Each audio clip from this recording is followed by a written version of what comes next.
रोज की तरह अनुलेखनी ब्लॉग में सबका हार्दिक स्वागत है। सबके मंगल बख्शी कामना के साथ आज के प्रेरणादायक विषय में दोस्तों प्रकृति और परमात्मा का संबंध शक्ति और शक्तिमान के सदृश होता है। संपूर्ण संसार की उत्पत्ति महासर्ग के आदि में प्रकृति और परमेश्वर के संबंध में ही होती है। तो हमारे अनेकों शास्त्रों में जहाँ प्रकृति से संसार की उत्पत्ति बतलाई है और वहाँ भगवान की यानी भगवान की अध्यक्षता में ही उस प्रकृति का आच्छादन होता है। जिस प्रकार मर्यादा पुरुषोत्तम भगवान रामचंद्र जी अवध में राजा दशरथ के वहाँ जन्मे, तो अवध का दृश्य जो है यानी वह अवध में जब तक रहे अवध का दृश्य आनंद की अनुभूति का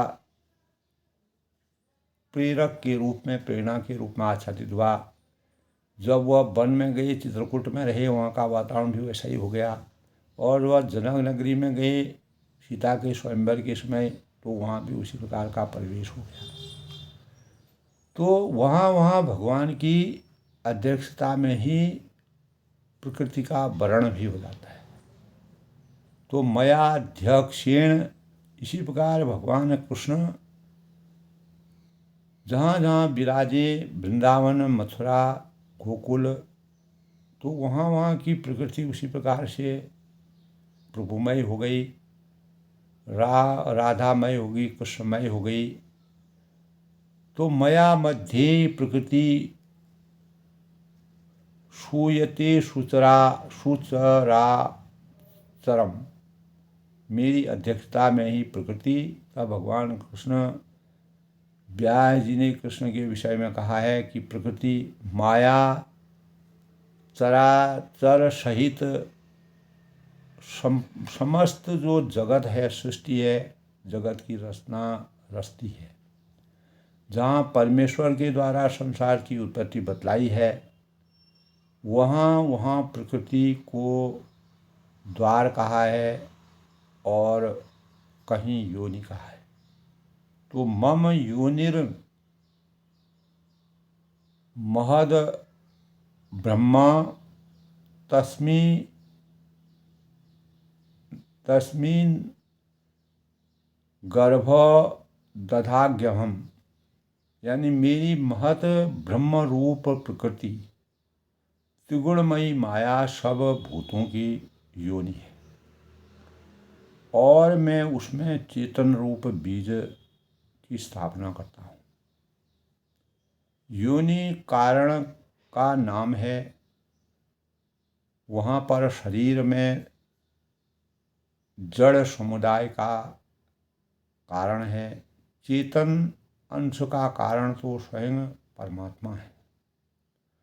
दोस्तों बंधन और मुक्ति प्रकृति या वैष्णवी माया का विकार जो अज्ञान है, उस अज्ञान सहित प्रकृति के साथ जीव का अनादि काल से ही संबंध है, जब से सृष्टि का निर्माण हुआ है। तो इसी का नाम बंधन है और इसी कारण से ईश्वर का चेतनांश जीवात्मा अहंता ममता और राग द्वेष हर्ष शोक और काम क्रोधादि प्रकृति के जो विकारों में बधा हुआ प्रतीत होता है। तो ज्ञान के द्वारा दोस्तों प्रकृति का संबंध विच्छेद हो जाना ही मुक्ति है। और अहंता ममता राग द्वेष हर्ष शोक तथा काम क्रोधादि विकारों का अंतःकरण से सर्वथा नाश हो जाना ही अज्ञान के नाश का लक्षण है। तो दोस्तों, क्योंकि जीवन मुक्त पुरुषों, जो भी आत्माएं हैं, में उपनिषद है, गीता है और प्रवृत्ति है, आदि इस प्रकार के शास्त्रों द्वारा इन विकारों का सर्वथा अभाव ही प्रतिपादित रहता है। तो इसलिए दोस्तों, अविद्या के अत्यंत अभाव का नाम ही मुक्ति है। और अविद्या का अभाव होने पर उसके कार्य इन विकारों का नाश स्वाभाविक, इसके जो उसके कार्य इन विकारों का नाश स्वाभाविक ही इनके कार्यों से उन विकारों का नाश हो जाता है, क्योंकि कारण के साथ ही कार्य का अभाव सर्वथा सिद्ध होता है। तो अनन्य शरणागति में कहा गया है कि दोस्तों, तमेव शरणं गच्छं सर्व भक्तिम भारतः तत्प्रसादात् आत्मानं शांति स्थानं प्राप्यसि शाश्वतं सर्वधर्म अंत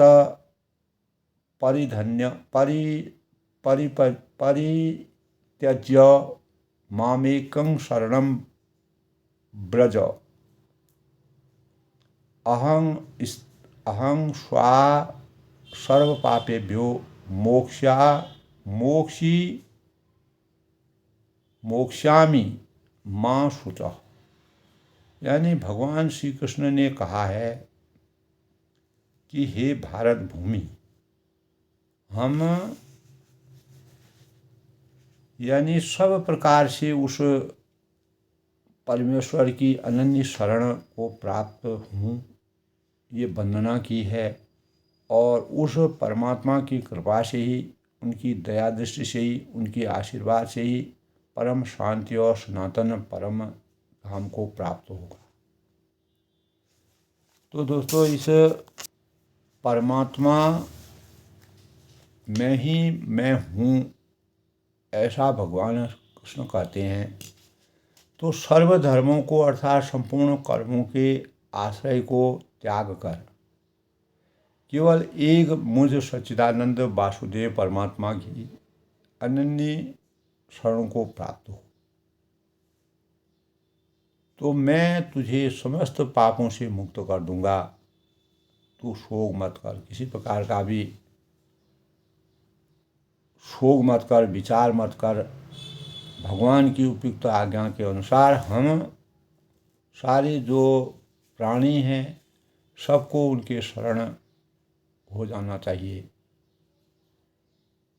लज्जा है, भय है, मान है, बड़ाई है, आसक्ति को त्याग कर शरीर और संसार में अहंता ममता से रहित होकर केवल एक परमात्मा को ही परम आश्रय, परम गति और सर्वत्र समझना तथा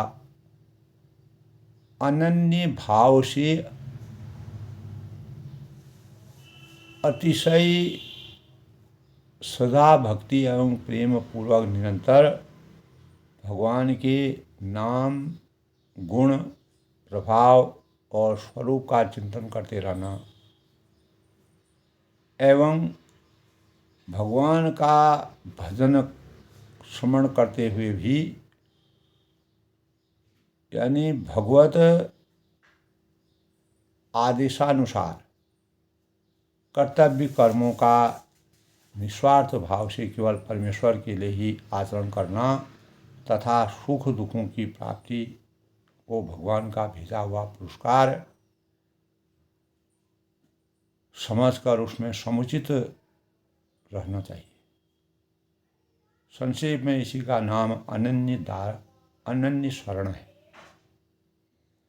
तो चित्त से दोस्तों, अपने मन से, अपने अंतःकरण से भगवान सच्चिदानंद घन के स्वरूप का चिंतन, बुद्धि से सब कुछ एक नारायण ही है, ऐसा निश्चय प्राणों से श्वास द्वारा भगवत धाम जप कानों से भगवान का गुण, प्रभाव और स्वरूप की महिमा का भक्तिपूर्वक स्मरण करना, नेत्रों से भगवान की मूर्ति और भगवान के भक्तों के दर्शन करना, वाणी से भगवान के गुण गान करना, प्रभाव और पवित्र नाम का कीर्तन एवं शरीर से भगवान और उनके भक्तों को निष्काम सेवा से सभी कर्म शरणागति के अंदर आ जाते हैं।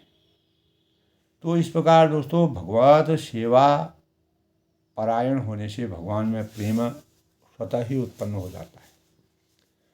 तो इस संसार में दोस्तों जिन वस्तुओं को मनुष्य मेरी कहता है, अपनी कहता है, वे सब भगवान की है।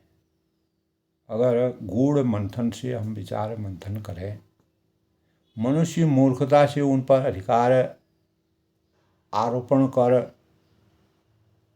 सुखी तथा दुखी होता है। अगर वह उसके पास संपन्नता होती है और सुख का अनुभव करता है, अगर अभाव होता है तो वह दुख का अनुभव करता है।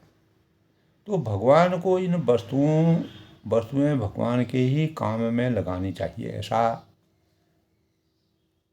गीता में कहा गया है। भगवान के कार्य के लिए यदि सांसारिक सारी वस्तुएं मिट्टी में मिल जाए तो भी आनंद की बात है, और उसके कार्य के लिए बनी रहें तो भी हर्ष का विषय है। उन वस्तुओं को न तो अपनी संपत्ति समझनी चाहिए और न उन्हें अपने भोग की सामग्री ही माननी चाहिए, क्योंकि वास्तव में दोस्तों सब कुछ नारायण का ही है। इसीलिए नारायण की सर्व वस्तु नारायण अर्पण की जाती है। तो यह समझकर, यह बूझकर, यह सोचकर संसार में जो कार्य किए जाते हैं वही भगवान प्रेम रूप शरण की प्राप्ति का साधन है। तो दोस्तों इस प्रकार के जो कुछ भी कर्म हम करते हैं सब भगवान के लिए करने चाहिए। इसी का नाम अर्पण है, समर्पण है। जो कुछ भी हो रहा है, जो भी होने वाला है, सब भगवान की इच्छा से होगा। तो लीलामय की इच्छा से लीला हो रही है, उसमें व्यर्थ के बुद्धिवाद का बखेड़ा नहीं खड़ा करना चाहिए। किसी प्रकार का अपवाद, किसी प्रकार की विस्मृति, किसी प्रकार का संशय अपने अंतःकरण में नहीं करना चाहिए। सुख की अनुभूति का यही रास्ता है। अपनी सारी इच्छाएं, अपनी सभी अभिलाषाएं भगवान की इच्छा में मिलाकर अपना जीवन सर्वतो भाव से भगवान को सौंप देना चाहिए, उनको अर्पण करना चाहिए, उनको समर्पित कर देना चाहिए। जब इस प्रकार जीवन समर्पण होकर प्रत्येक कर्म केवल भगवतार्थ, भगवत के शरण में होने लगेगा, तभी हमें भगवत प्रेम की कुछ प्राप्ति होना संभव है। और इस भगवान के शरण चले जाने से ऐसा समझा जाएगा कि सच्चिदानंद परमात्मा की पूर्ण शरण हो जाने पर, पूर्ण शरण में चले जाने पर एक सच्चिदानंद घन के सिवा और कुछ भी इस संसार में नहीं है, कुछ भी नहीं दिखाई देगा। वह अपार, अनन्य और अचिंत्यपूर्ण सर्वव्यापक एक परमात्मा की अचल अनन्य आनंद रूप से सर्वत्र परिपूर्ण है। तो उस आनंद को कभी नहीं भूलना चाहिए। आनंद घन के साथ मिलकर आनंद घन ही बन जाना चाहिए। परमात्मा में ही विलय होना चाहिए, परमात्मा में ही समर्पण हो जाना चाहिए। सुख और दुख सभी भावों में परमात्मा का आशीर्वाद प्राप्त करना चाहिए और उन्हीं को समर्पण करना चाहिए। जो कुछ भासता है, विचारता है, उसी में वह समाहित हो जाता है, जिसको हम भासते हैं, समझते हैं, बूझते हैं, वह सब कुछ आनंद घन परमात्मा ही परिपूर्ण है। तो इस पूर्ण आनंद घन का ज्ञान भी उस आनंद घन को ही है। वास्तव में यही अनन्य शरणागति है। तो गीताक्त सांख्य योग पर शंका समाधान सर्वोपनिपदो गावो दुग्धा गोपाल नंदनः पार्थो वर्षा सुधीर भोक्ता दुग्धं गीता अमृतं महान। तो इत्यादि इस प्रकार के वाक्यों में यह पता लगता है कि दोस्तों गीता में जो प्रतिपाद्य विषय ही उपनिषदों का रहस्य है और किसी अंश में भी उपनिषद में गीता का पार्थक्य नहीं हो सकता है। उपनिषद भगवान के निश्वास हैं और न्यशास्त्र वेदाह मनु और गीता भगवान मुख से निश्रुत वाणी है, उसमें किसी प्रकार भेद संभव नहीं हो सकता है। तो उपनिषदों में भी दोस्तों रीते ज्ञानन मुक्ति ही और ज्ञान देव तो केवल्यम, यानी ज्ञात्वा देवं सर्व पाश पाद्यानि ज्ञान सम काल मुक्तः केवलं पाति हत शोकः तनैव विधि त्वादि मृत्यु मेति नान्यं पन्या विषये न्याति तरति ही शोको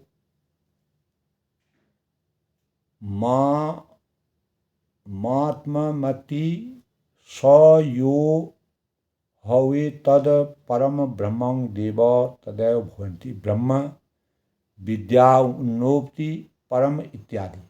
जैसे ये वाक्य ज्ञान से यानी मोक्ष प्राप्ति का प्रतिपादन करते हैं। यदि कर्म से ही मुक्ति होती तो कर्म से मोक्ष की प्राप्ति प्रतिपादन वाक्य भी इसी प्रकार के मिलते हैं। तो दोस्तों पर ऐसे वाक्य नहीं मिलते हैं, यानी प्रत्युत कर्म से मोक्ष नहीं होता है।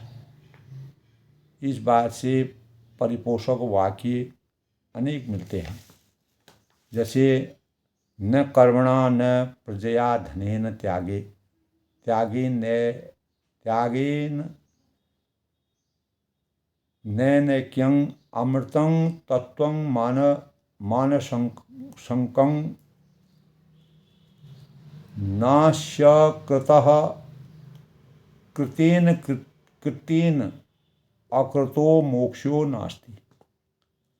यानी श्रुति कितने बल से प्रतिपादित करती है कि कर्म से मोक्ष नहीं हो सकता है और कर्म ही आशुता तो अंतःकरण की शुद्धि के लिए प्रारंभ में होती है।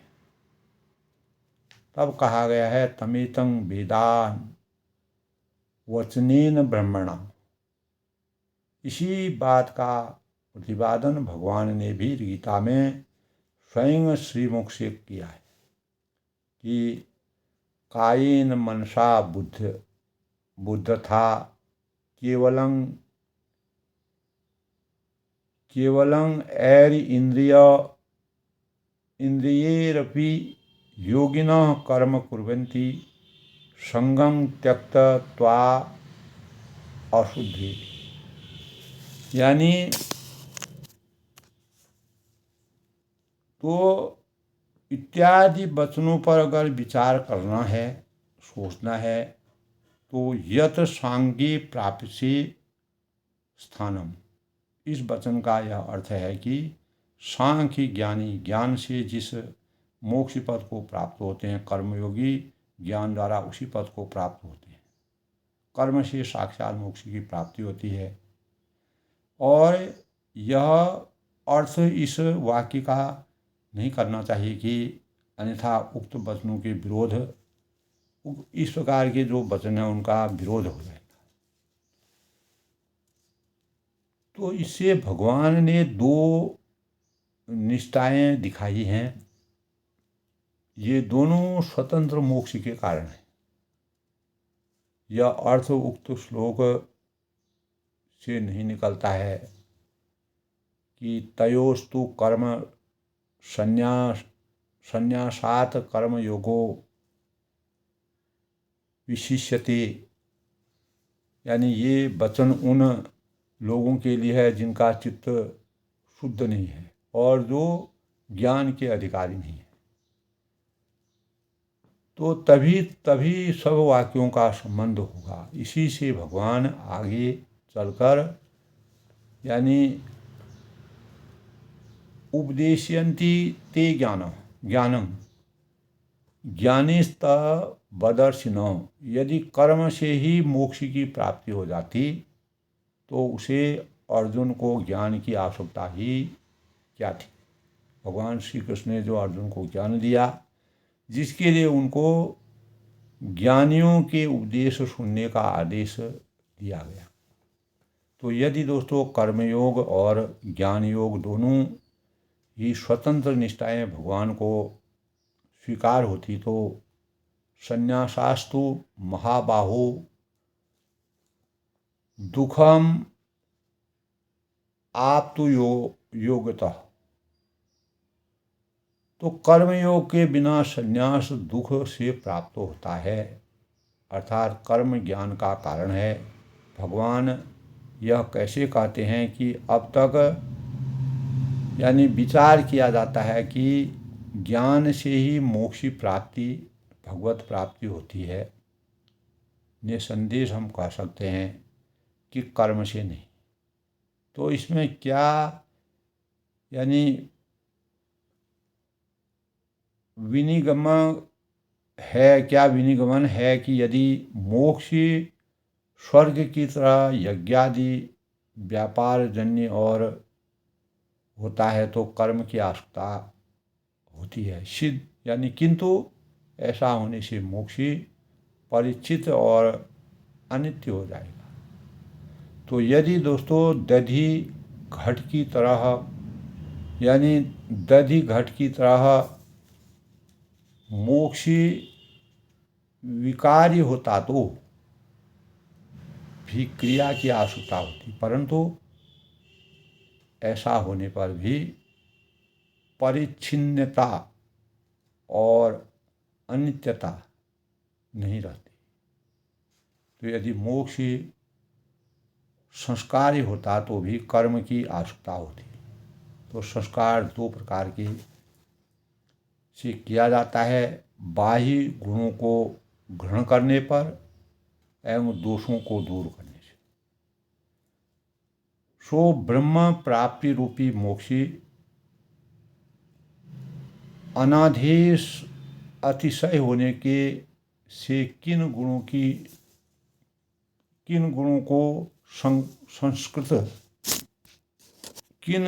से संस्कृत होगा और नित्य शुद्ध स्वरूप होने से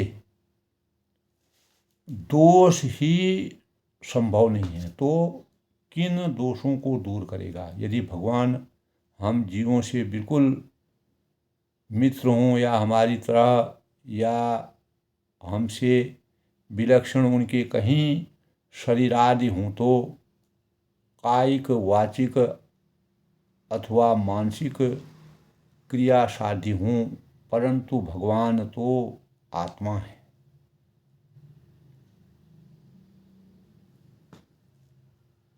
तो इस प्रकार दोस्तों आज के प्रेरणा सूक्ष्म रूप में हम कह सकते हैं कि प्रकृति और परमात्मा का संबंध शक्ति और शक्तिमान के सदृश होता है। संपूर्ण संसार की उत्पत्ति जो है वह महासर्ग के आदि में प्रकृति और परमेश्वर के संबंध में ही होती है। शास्त्रों में जहाँ जहाँ प्रकृति के से संसार की उत्पत्ति बतलाई है, वहाँ वहाँ भगवान की अध्यक्षता में ही बतलाई है। इसीलिए परम शक्ति कस्तूरी कुंडल वैसे मृग ढूंढे बनवाए, ऐसे घट घट राम हैं दुनिया देखी नाही। तो मेरी अध्यक्षता, परमात्मा की अध्यक्षता में ही प्रकृति, माया यानी चर अचर और बर सहित समस्त जगत की रचना करती है। तो आज के प्रेरणादायी विषय में अपनी वाणी को विराम देते हुए इन बातों को सोचना, समझना और विचार मंथन करना, हमें अपने जीवन में जो चीज़ हम अर्जित करते हैं वह सब परमात्मा के स्वरूप में है, और न हम कुछ प्राप्त किए हैं न हम प्राप्त करेंगे, और न किसी चीज़ का हम भोग करेंगे। यह सब परमात्मा पर निहित है। उनका आदेश जो होता है वही हमारे लिए सर्वमान्य है। उसी के अनुसार हम जीवन को चरितार्थ करने में अपने जीवन को किसी प्रकार की भी दूषित भावनाओं से दूर करके सच्चरित्र की प्रेरणा गीता के उपदेशों में हमको मिलती है। इन्हीं से प्रत्येक मानव को अपने चिंतन में मनन करना चाहिए, विचार करना चाहिए, और सब कुछ परमात्मा द्वारा प्रदत्त है, इस बात को गंभीरता के सोच विचार करनी चाहिए। तब हम प्रत्येक चीज़ में भौतिक अवस्थाओं, भौतिकता के परिवेश से अपने जीवन को हमेशा दूरी बना के रखेंगे, और भौतिकता के अनेक प्रकार के जो अभिशाप हैं उनका दुरुपयोग करने में अपना समय व्यतीत नहीं करेंगे, जो न हमारे काम आएगा, न हमारे साथ आएगा। यह परमात्मा का है और उन्हीं का रह जाएगा। सब लोग सुखी रहें, खुश रहें, प्रसन्न रहें। इन बातों का मनन करना, अध्ययन करना हमारे स्वच्छ और विकार युक्त जीवन का सबसे बड़ा आनंद है।